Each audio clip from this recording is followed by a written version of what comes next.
Hey everybody, this is Devin with Homeschool House Calls, and today we're going to kind of transition with our curriculum. We've talked about preschool, kindergarten, first grade, second grade, third grade. At this point, we're hitting fourth grade. Today is about fourth grade, and at this point, we're kind of transitioning. We're leaving the little. They're still little. I'm like, really? Let's be honest, they're still little, but they're a little bit more independent, and we're going to talk a little bit more about what we need and what we need to look for. So, welcome. Let me get it right here.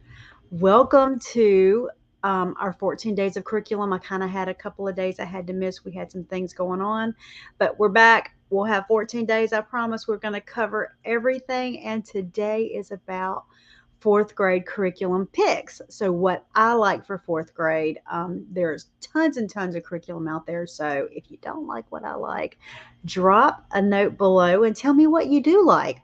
If you look at some of the stuff I suggest and you don't like it, drop a note below and let me know what you're looking for. Maybe I can find it. I'll talk with you. I'm all about helping mamas. So, anyway, we're in fourth grade. By this time, they should be reading fluently or almost to the point where they're reading fluently. I have had one or two that was a little bit later, and this seems to be really the magic age where they finished phonics, they have um, become fluent, and now they are beginning to really read. This is the age where my son was reading all the Diary of the Wimpy Kid books. Somehow that seemed to be the magic series. Not my favorite thing, not what I would pick. Don't like the way he treats and talks to his parents and friends, but for some reason it was funny. And really, that was just not a battle I was going to fight. There's some battles I will fight when it comes with my kids, but that was not one of them. Anyway, so this is when we're hitting fluency, and we're really wanting to build reading well, fuel that desire to read, because now it's gotten easy. Fuel it. If they want to read all day long, let's let them. Don't fight to cram all the subjects in. Just pick wisely. So really, we're building right now. We're building their love of reading, and we're working on teaching a love of learning. Like I've talked to a lot of mamas this week. I've had a lot of consulting with curriculum. We want to build their love of learning. Don't strangle them with facts. We want to make that lifetime learning an important thing. So, first things first, if you want to see a scope and sequence for fourth grade, you can find it at World Book Typical Course of Study. I'm not going to pull that up. I might do a separate video just on that, and you can go find that. I might do that after I finish the 14 days. I might even take a break and just talk about it so that you can see what it looks like. The reason I send people back to that is a lot of times when you find a scope and sequence, it is written for teachers, and many homeschool moms are not professional teachers, and it makes it a little hard to read. Um, World Book Typical Course of Study, what they did was take a range of schools and what they were teaching in fourth grade, and could kind of condensed it into one list. It's a good list. I think it's very easy to read.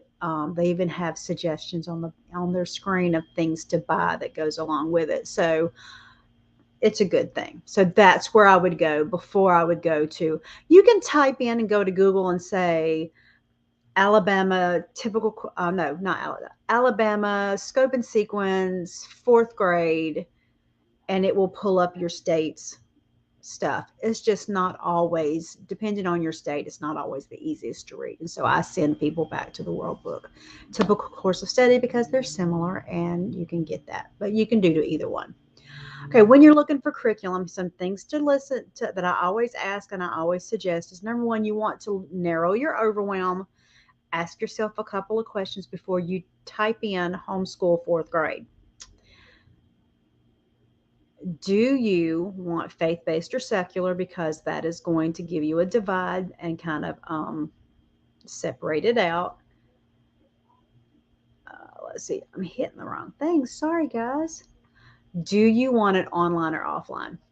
Now, at fourth grade, they're just getting reading really down and it's becoming fun. I still do not suggest that the bulk of your curriculum is online.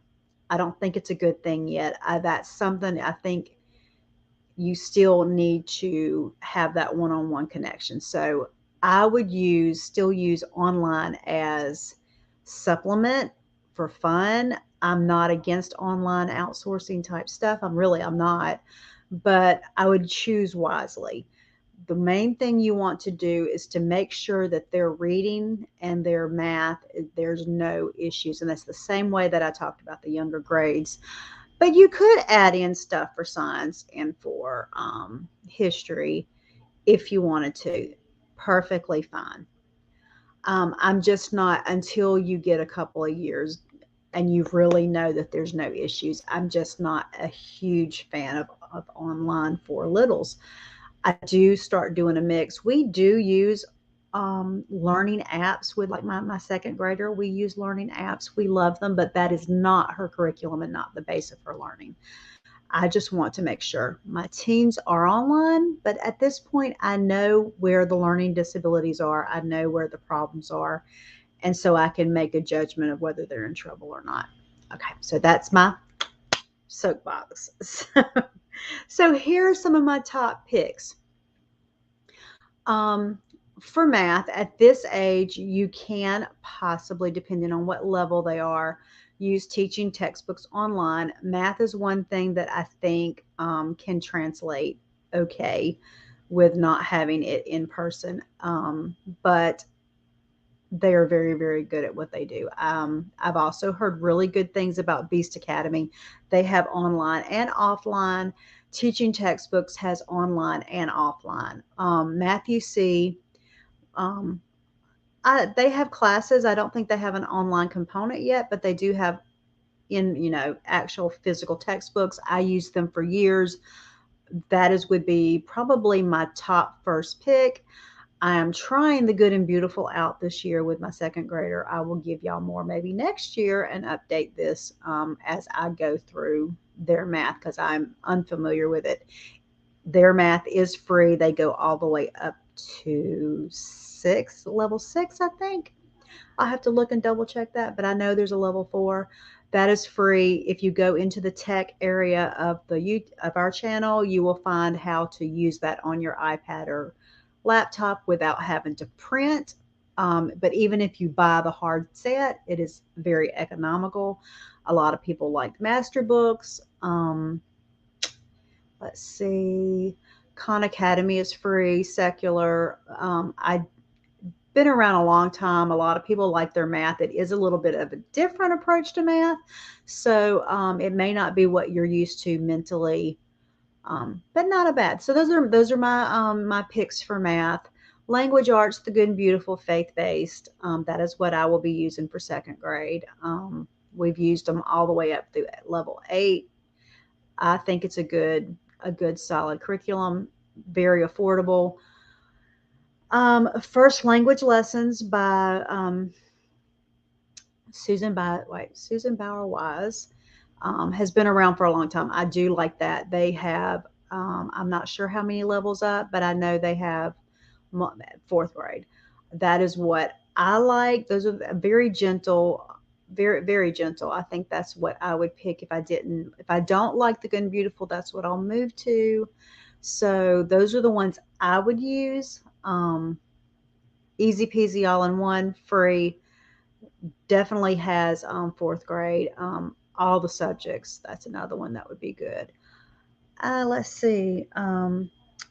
History, like I said, with history and science, this is not we're not at the point where we want to cram facts down their throat yet. We are creating a love of learning. I would suggest at this age that you're adding these in, but for love. We're using Story of the World. I think it's very well. My older kids they're big now. When they were little, they loved listening to Jim Weiss on CD. At this point, they have MP3. Lots of great crafts. So I would listen to the tape. Okay. I have a mom of five. I do not read out loud unless I have to. Reading out loud means I'm caught there sitting, and I had five.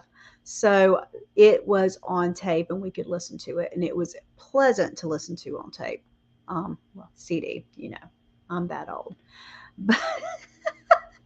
But, you can throw it in the car, listen to it in the car going down the road. There are a lot of great podcasts that and deal with science and history for kids, and you can find those. Just Google podcasts for kids and they come up, or educational podcasts for kids.